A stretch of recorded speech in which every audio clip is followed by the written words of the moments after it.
Et à la une, c'est donc la réunion de rentrée de la BCE. Et comme il n'y a aucun suspense sur les taux directeurs, c'est la crise politique française qui va s'inviter dans les discussions. Aude Kersulek, on vous retrouve en direct de Francfort pour BFM Business. On attend donc une réaction de Christine Lagarde sur cette instabilité française.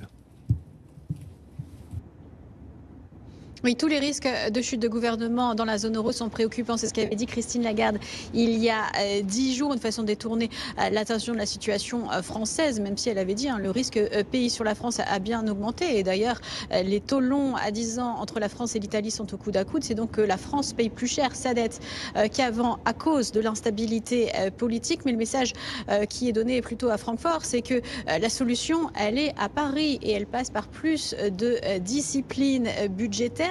La présidente, elle est alors dans une situation d'équilibriste parce que oui, elle doit rassurer le marché sur le fait que la Banque centrale interviendra en cas de grosse panique, notamment via des rachats de dettes. Mais il ne faut pas non plus que ça empêche, que ça exonère d'efforts les politiques français, surtout que d'autres pays ont fait des efforts, eux notamment l'Italie, qualifiée d'élève modèle. L'incertitude donc vis-à-vis de la situation française existe. En revanche, sur le front global de la zone euro, l'incertitude a plutôt diminué, notamment grâce à cet accord commercial avec les États-Unis, 15% de tarifs, mais ça augmente la visibilité des entreprises, donc ce sera sans surprise salué cet après-midi. Sur le tableau général, inflation maîtrisée à 2%, croissance morose mais légèrement positive.